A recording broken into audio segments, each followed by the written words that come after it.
لله رب العالمين وبه نستعين على أمور الدنيا والدين والصلاة والسلام على أشرف الأنبياء والمرسلين وعلى آله وأصحابه أجمعين. سبحانك اللهم خير المعلمين علمت بالقلم القرون الأولى وأرسلت بالتوراة موسى هاديا وابن البتول فعلم الإنجيل وأرسلت ينبوعا بيان محمدا فسق الحديث وناول التنزيل أما بعد. Yang dimuliakan imam berkuasa masjid, orang besar kawasan, para alim ulama, asatizah, hadirin hadirat, muslimin muslimat Allah Subhanahu wa taala. Alhamdulillah, bersyukur kepada Allah Azza wa Jalla kerana Allah Subhanahu wa taala memberikan kita ruang dan peluang kesempatan pada malam yang mulia ini untuk bersama-sama kita berada dalam rumah Allah Subhanahu wa taala, menunaikan salat fardu maghrib secara berjemaah. Seterusnya kita berada dalam ruangan berzikir, bermunajat, berdoa kepada Allah Subhanahu wa taala. Kemudian kita berada dalam ruangan iktikaf dan juga kita berada dalam ruangan majlis ilmu. Mudah-mudahan masa yang mana kita luangkan ini akan menjadi saksi di hadapan Allah Subhanahu wa taala. Hadirin ke Allah Subhanahu wa taala, pada pertemuan yang lepas kita dah bincang tentang beberapa hadis yang menunjukkan perbincangan dalam kitab Tazkirah fi Ahwal Mauta wa Umuril Akhirah karangan Al-Imam Qurtubi rahimahullahu ta'ala, wa nafa'ana bi'ulumi fi darain amin summa amin. Hadirin ke Allah Subhanahu wa ta'ala, kita dah bincang pada pertemuan yang lepas tentang larangan Nabi sallallahu alaihi wasallam untuk menziarahi kubur pada awal permulaan Islam, sehingga mana terdapat satu hadis yang menunjukkan bahawa keharusan, yang mana hadis itu telah memansuhkan hadis yang sebelum ini tentang larangan untuk menziarahi kubur, dan juga hadis itu telah menunjukkan kepada kita keharusan dengan lafaz baginda Nabi sallallahu alaihi wasallam yang mana fazuruha, ziarahlah kubur, fa inna fi ziyaratiha tadhkiratun, kerana mengakti menziarahi kubur itu akan menyebabkan kamu mengerti tentang sebuah kematian. Riwayat daripada Abu Daud, hadis nombor 2235 dalam kitab Al-Janaiz. An-Nasa'i an Buraidah an Nabi sallallahu alaihi wasallam, man arada an yazura qabra falyazur wa la taqulu hujran, ay bermakna su'al. Rawahu An-Nasa'i, hadis nombor 89. Hadirin, Buraidah dia meriwayatkan kepada Nabi sallallahu alaihi wasallam, man arada, sesiapa yang berkehendak, dia nak, ada keinginan untuk menziarahi kubur, maka kata Nabi sallallahu alaihi wasallam, fal yazur, maka hendaklah dia membolehkan dia ziarahi kubur. Tetapi terdapat satu syarat yang Nabi Yunus sallallahu alaihi wasallam dalam kita menziarahi kubur, wala taqulu hujran, janganlah kamu berkata benda yang buruk. Hadirin Allah Subhanahu wa taala, ulama bincang perkataan hujra ini, iaitu perkara yang boleh menyebabkan kamu berbalah, perkara yang boleh menyebabkan kamu bertikam lidah, perkara yang boleh kamu mencemuk sama ada orang yang hidup ataupun orang yang mati. Maka aspek perkataan ini termasuk di kalangan hujurah. Maka larangan Nabi ziarah tak ada masalah, tetapi sekiranya syarat itu tidak ditepati, maka menziarahi kubur juga boleh menjadi haram. Hadirin Allah Subhanahu wa taala, wa dzakara Abu Umar min hadis Ibn Abbas an Nabi sallallahu alaihi wasallam qala: "Ma min rajulin yamurru bi qabri akhihi al-mu'min kana ya'rifuhu fasallama alaihi illa radda alaihi salam." Riwayat daripada As-Suyuti. Hadirin Allah Subhanahu wa taala, Nabi sallallahu alaihi wasallam mengatakan, mana-mana antara kita yang lalu yamur bi qabrin akhihil mu'min, di antara perkuburan saudaranya yang beriman, dia lalu, kana ya'rifuhu, dan dia mengenali kubur itu kubur siapa, fasallama alaihi, dan dia memberi salam kepada orang yang telah mati tadi. Orang yang dia kenal, dia lalu, dia berhenti dan dia sebut nama orang itu. Illa radda alaihi salam. Kata Nabi, salam itu yang kita ucap, Allah menjadikan mereka menjawab.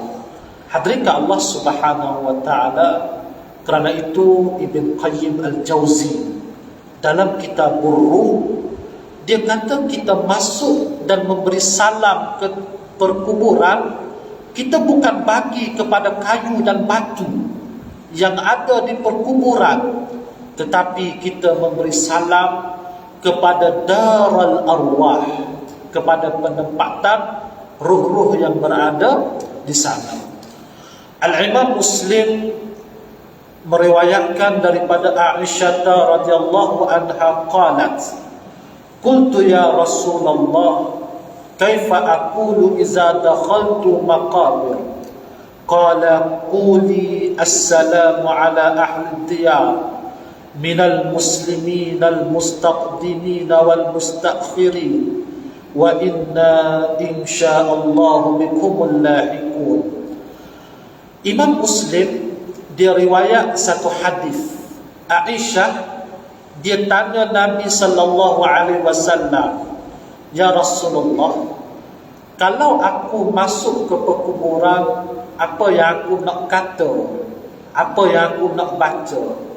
Hadirin muslimin, Aisyah siapa? Aisyah merupakan isteri Nabi dan seorang perempuan. Maka ulama bincang, wanita boleh ziarah, tak ada masalah. Tiada tegahan bagi wanita untuk menziarah kecuali beberapa faktor.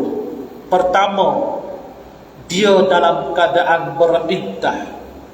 Tuan-tuan, apabila suami dia meninggal dunia, pada masa itu dia dalam keadaan iddah, bermula daripada mati.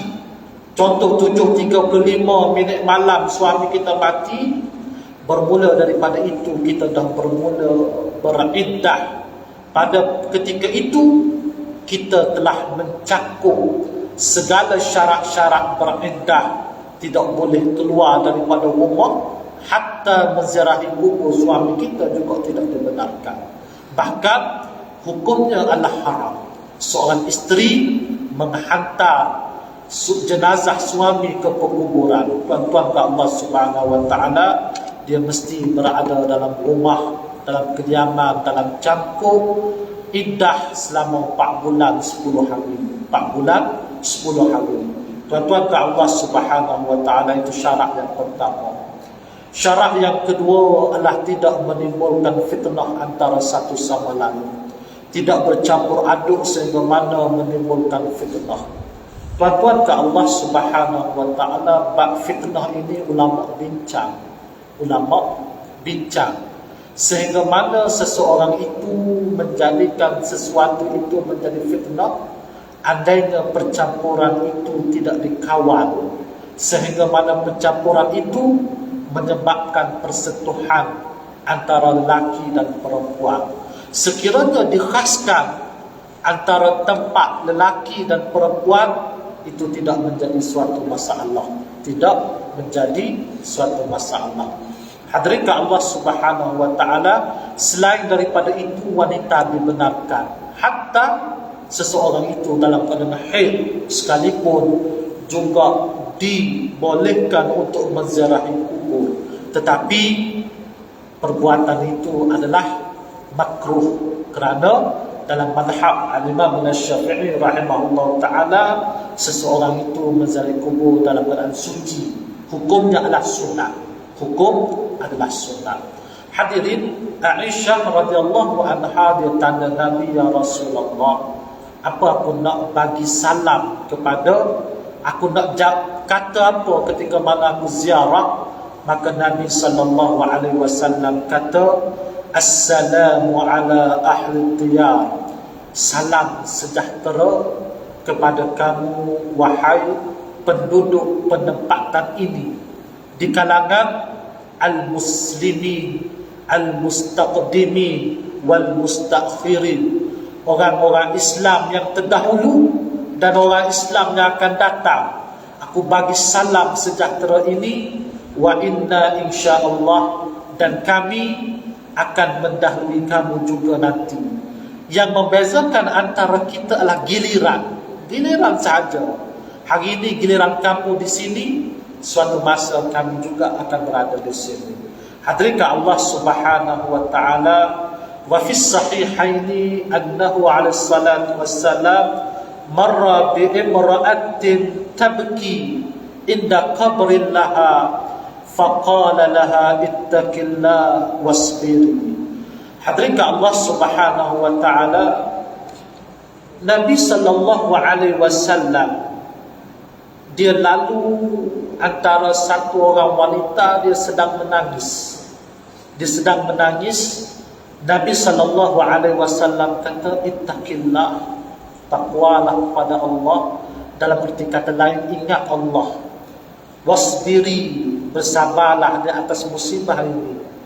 Perempuan tadi dia tak kenal Nabi. Tuan-tuan, hadirin hadirat, bukan semua orang yang kenal wajah Nabi sallallahu alaihi wasallam. Maka wanita itu menyatakan, ilaika anni, boleh tak kamu pergi daripada sini?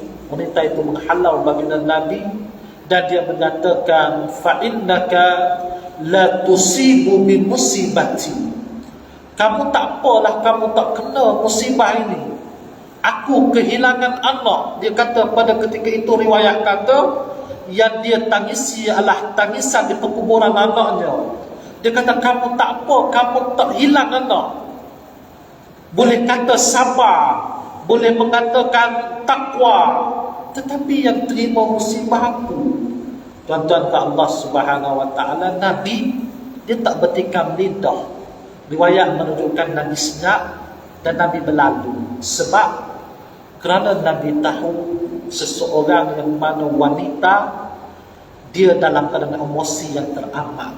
Tuan-tuan, dia terasa yang teramat sebab dia mengandung, dia melahirkan dan dia membesarkan anak itu. Dia sedar ikatan itu sangat kuat. Nabi tak marah, dia tak kata aku Nabi, kamu kenal tak aku Nabi, tak. Nabi senyap dan Nabi pergi. Kerana Nabi tahu wanita itu dalam keadaan emosi yang tak stabil. Emosi yang tak stabil. Tuan-tuan ke Allah Subhanahu wa taala, lalu orang datang pada wanita itu, dia tanya, kenal tak kamu pada lelaki yang mana berkata kepada kamu yang kamu halau? Itu adalah baginda Nabi sallallahu alaihi wasallam. Tuan-tuan, kita sedia maklum, Nabi juga pernah rasa sakit dan Nabi juga pernah menangis kerana kehilangan anak baginda Nabi sallallahu alaihi wasallam. Tuan-tuan, Nabi juga ada anak bernama Al-Qasim. Al-Qasim juga meninggal dunia. Al-Qasim juga meninggal dunia. Qasim, anak Nabi. Nabi juga ada anak lelaki yang kedua bernama Ibrahim. Ibrahim juga meninggal dunia pada usia 17 bulan. Riwayat menunjukkan usia 17 bulan. Nabi juga merasai kesakitan ini. Bahkan Nabi juga merasai anak-anak yang lain. Anak-anak yang lain juga meninggal dunia. Riwayat menyatakan 6 orang anak Nabi yang mati sebelum baginda Nabi SAW wafat. Dan seorang saja yang mati selepas itu, iaitu Sayyidah Fatimah Az-Zahra, yang mana mati selepas baginda Nabi selama 6 bulan. Hadirin Allah Subhanahu wa ta'ala, orang sangka Nabi tak rasa sebab dia Nabi. Tapi Nabi, Allah Ta'ala ambil anak Nabi 6 orang dalam kehidupan Nabi. Walaupun dia seorang Nabi, Rasul, dan dia merupakan Nabi yang paling agung. Hadirin Allah Subhanahu wa ta'ala, kita melihat musibah, dia bukan kena pada kita, tapi musibah itu juga kena pada baginda Nabi SAW. Kenapa? Kenapa Allah Ta'ala timpakan sebegitu? Agar di kala mana emosi kita jatuh, emosi kita down, kita boleh meletakkan Nabi sebagai tunjang dalam hidup. Kita boleh rasa Nabi juga kehilangan. Apatah lagi kita, Tuan-tuan ke Allah Subhanahu wa ta'ala, Nabi, kita sedia maklum ada 7 orang anak Nabi. Pertama, Qasim dengan Zainab, riwayat tak dapat noktah sama ada yang mana sulung. Tetapi apapun kita letakkan Al-Qasim. Yang kedua, Zainab. Yang ketiga adalah Ruqayyah. Seterusnya Ummu Kulsum. Seterusnya Ibrahim. Seterusnya Fatimah. Maknanya itu merupakan anak baginda Nabi sallallahu alaihi wasallam. Dan Nabi, dia ada cucu. Tetapi terkadang kita hanya mengenal 2 orang saja cucu Nabi. 2 orang saja cucu Nabi. Kita kenal Hasan dan Husain.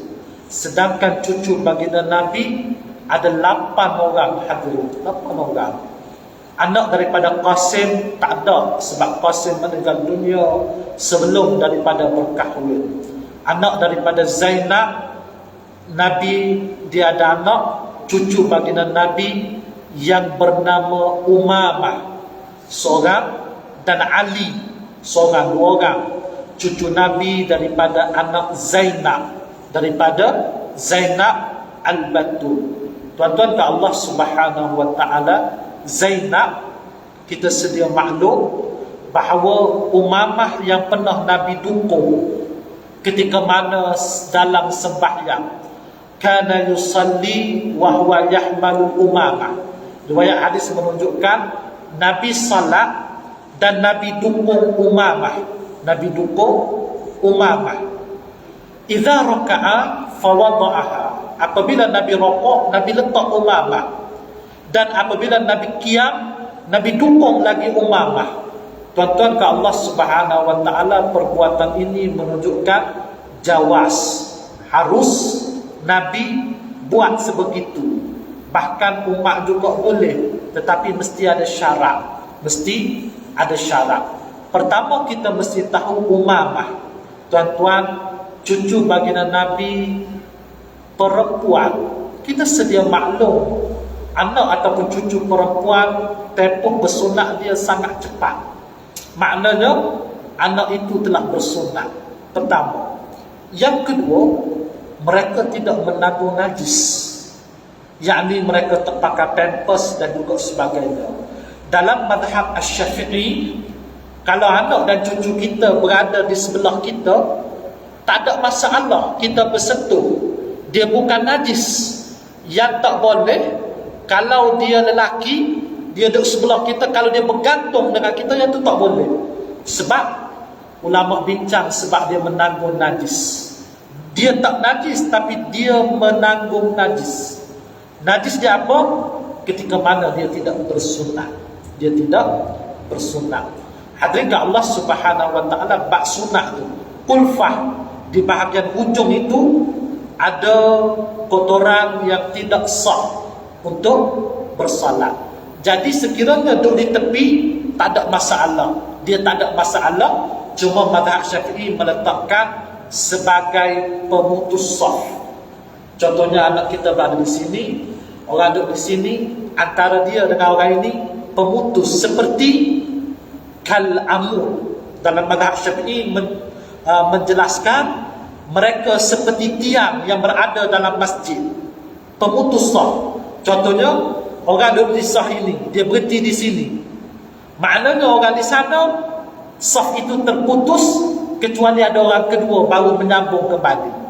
Maknanya saf antara tiang ini dah terputus antara orang sebelah sebab ada tiang, dan dia mesti disambungkan. Kalau duduk seorang, dia tak dapat pahala saf. Berjemaah dapat, tuan-tuan. Pahala berjemaah tak ada masalah. Tuan-tuan berjemaah selagi mana di dalam masjid tempoh dia dan juga hak dia adalah 300 hasta. 300 hasta kita boleh terputus untuk dapat pahala jemaah. Tetapi kita dalam solat berjemaah, kita ada pahala saf. Pahala saf. Tuan-tuan, sekiranya saf yang pertama tidak penuh, nescaya saf kedua tak dapat pahala. Saf kedua tidak dapat pahala. Pahala apa? Bukan pahala berjemaah, tetapi pahala saf. Pahala jemaah secara automatik tuan-tuan akan dapat. Riwayat kata 27, riwayat kata 21. Dalam mazhab Syafi'i tak ada masalah untuk qudwah dalam masjid dan juga dataran masjid. Dia ada dua syarat. Di dalam masjid, tuan-tuan untuk ikut imam, dia ada dua syarat. Pertama, tuan-tuan dengar imam baca, atau tuan-tuan tengok pergerakan. Dua syarat ini tuan-tuan dah menepati berada dalam masjid. Contohnya tuan-tuan duduk di luar pekarangan masjid, tetapi tuan-tuan dengar, duduk di serambi masjid, tuan-tuan dengar, pada masa itu sah lagi untuk mendapat pahala berjemaah. Berbeza sekiranya tuan-tuan berada di dataran, di stadium. Tuan-tuan, sekiranya terputus sah, walaupun tuan-tuan dengar pergerakan bacaan imam, tapi tuan-tuan tak nampak pergerakan imam. Kita lah orang di depan kita, tak semestinya imam yang utama, tapi orang saf yang terakhir kita tak nampak, tapi kita dengar sahaja. Pada masa itu tidak sah, sebab syarat kedua dia ada dua, dengar atau lihat. Tapi di luar daripada masjid, dengar dan lihat. Dengar dan lihat. Sebab itu ketika mana tuan-tuan berada di Makkah Al-Mukarramah, resolusi mudzakarah fatwa haji dalam mazhab Syafi'i, tuan-tuan berada di Hotel Safwah tingkat 4 di musalla dia, ataupun di tingkat 11 di Dar Tauhid dan sebagainya, tuan-tuan bersalat di surau hotel dan berimamkan dengan imam Masjidil Haram, mazhab Syafi'i tidak sah. Tidak sah. Mazhab Syafi'i tidak sah. Tapi ramai orang kita yang mana dia tak turun. Dia tak turun. Bayar mahal-mahal, tuan-tuan korbankan masa, tapi tuan-tuan solat di rumah rugi. Rugi. Maknanya tuan-tuan ada solat di surau atau umur pun dia tak tahan. Tuan-tuan ke Allah Subhanahu Wa Taala itu salah. Itu salah dan juga silap kita. Perkara ini mesti dibetulkan, mesti dibetulkan. Hadirin Allah Subhanahu Wa Taala, kita sambung perbincangan kita tadi, yang mana Nabi Umamah dan juga Ali, anak dengan Sayyidah Zainab. Nabi juga ada cucu dengan Sayyidah Ruqayyah, tapi yang bernama Abdullah. Tetapi Abdullah meninggal dunia ketika masih lagi kecil. Seterusnya Nabi mempunyai anak dengan Ummul Kulsum, tak ada anak. Ruqayyah dia berkahwin dengan Sayyidina Uthman ibn Affan, menantu Nabi itu Sayyidina Uthman. Yang kedua, anak Nabi yang kedua bernama Ummul Kulsum juga berkahwin dengan Sayyidina Uthman ibn Affan. Tuan-tuan ke Allah Subhanahu wa taala, Nabi ada kala dia, riwayat menunjukkan, dia duduk dengan Umar, duduk dengan Abu Bakar, betis dia berselak. Maknanya dia macam nak tidur, dia berbual sampai sebegitu. Tapi ketika mana Sayyidina Uthman masuk, Nabi duduk, betulkan diri dia. Tuan-tuan, sebab Sayyidina Uthman dia orang pemandu. Sayyidina Uthman dia orang pemandu. Sebab tu baginda Nabi SAW malu dengan Sayyidina Uthman.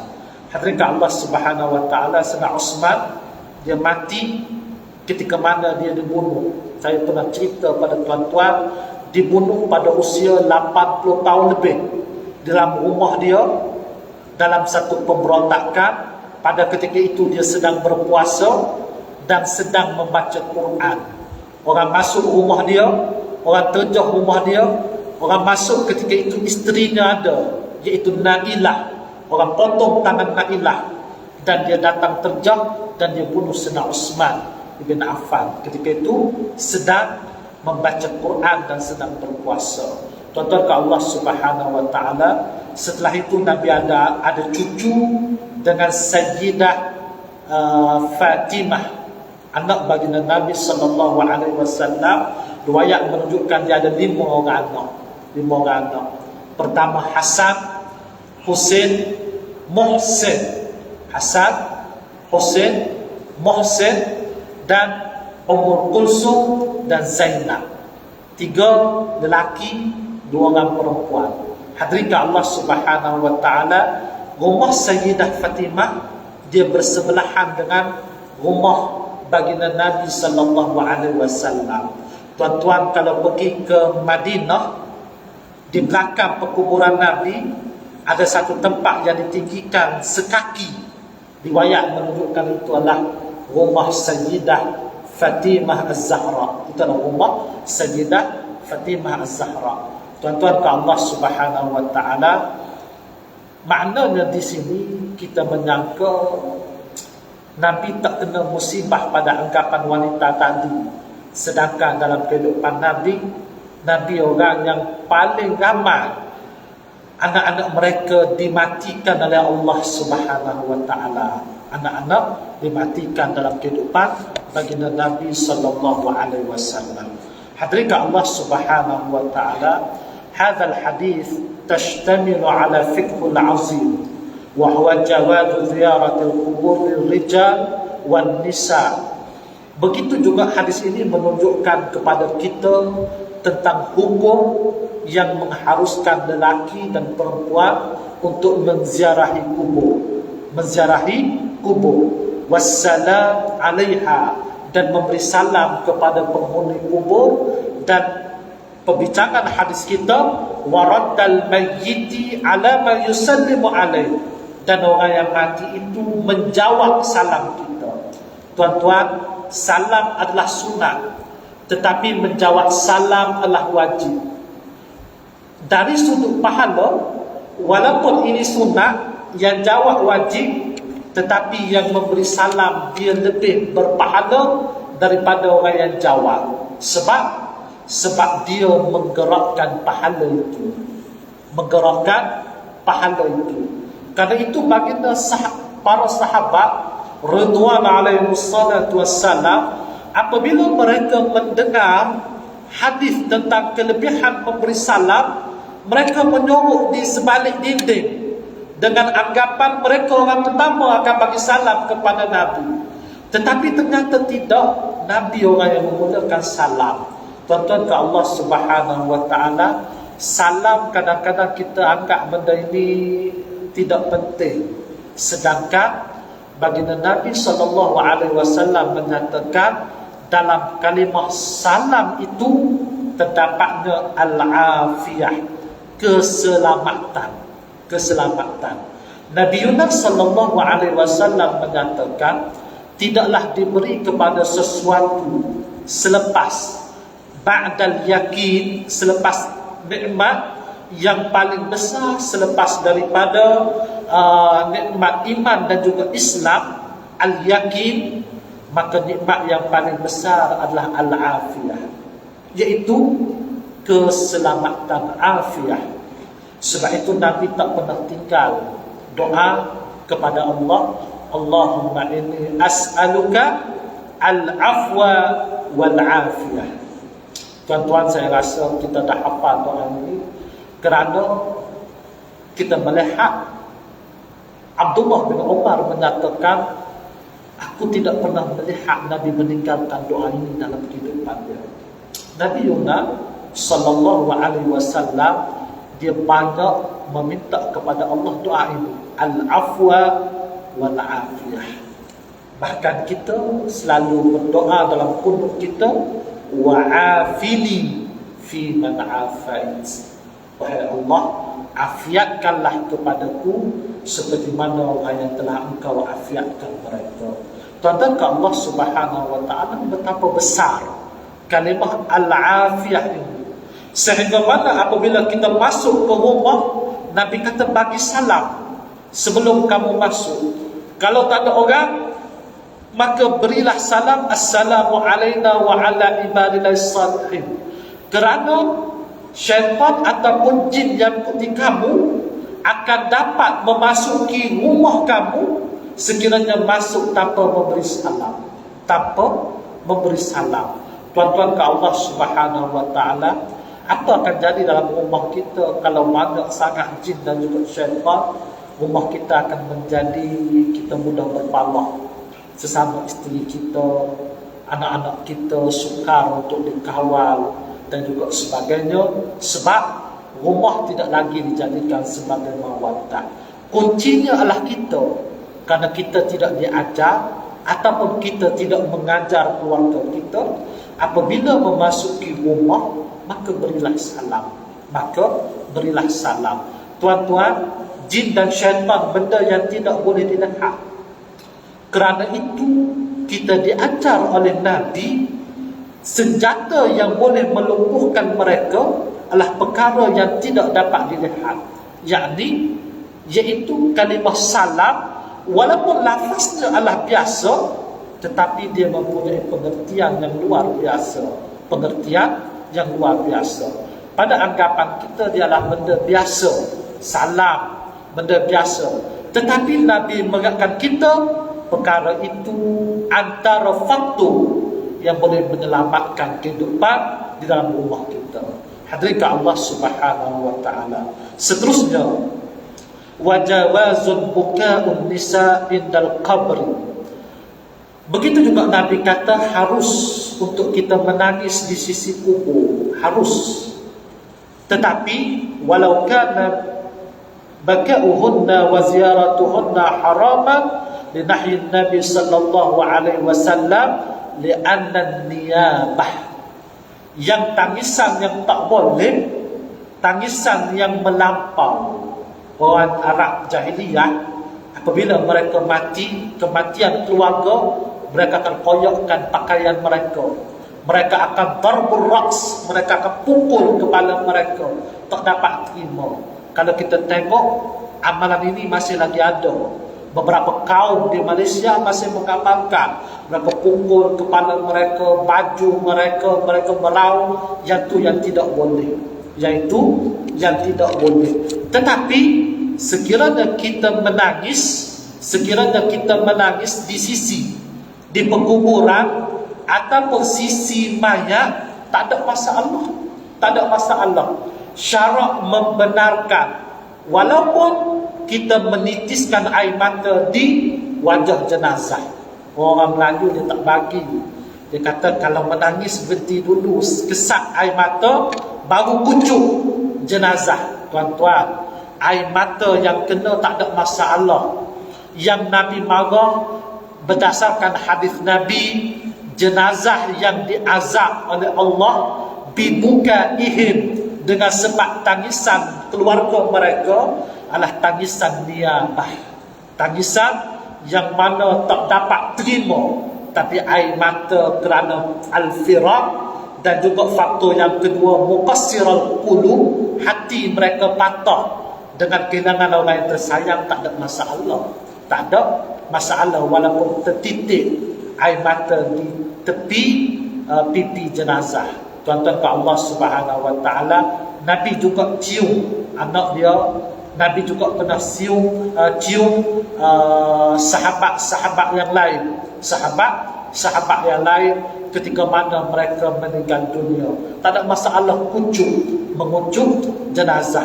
Tuan-tuan ke Allah Subhanahu Wa Taala, ada persoalan yang timbul, adakah batal dari sembahyang jenazah apabila mereka dah siap mandi, mereka dah diwudukkan, tiba-tiba ada orang isteri mari kunjung, adakah boleh? Ulama kata tak ada masalah.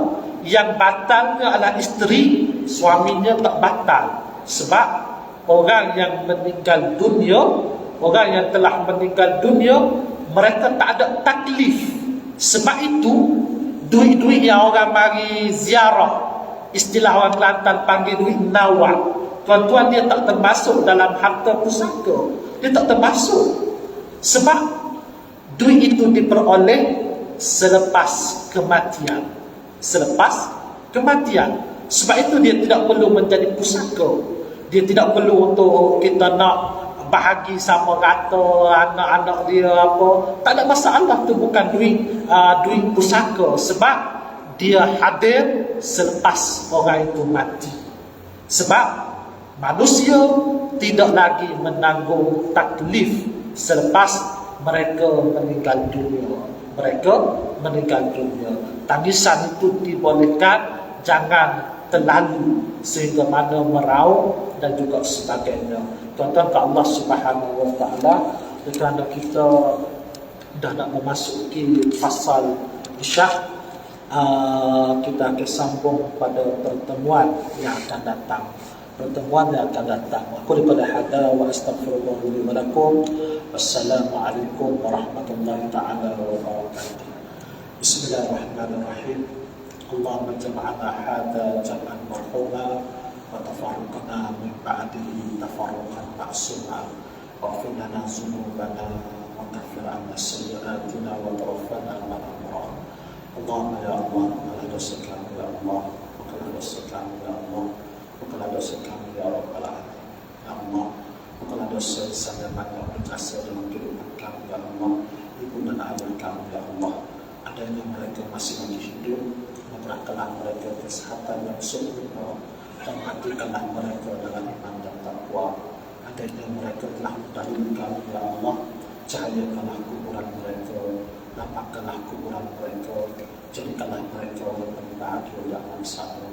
Ya Allah, ampunkanlah dosa pasangan-pasangan kami, anak-anak kami, zuriat kami, keluarga kami, adik-adik kami, jiran tetangga kami, guru-guru kami, jemaah kami, sahabat dan kami, muslimat, mukminat ya Rabbal Alamin, innaka 'ala kulli syai'in qadir.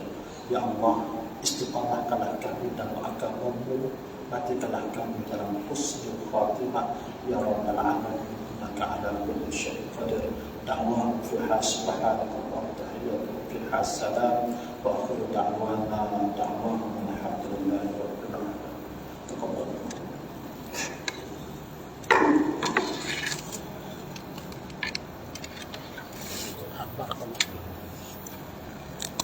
Haji nama apa? Hambali.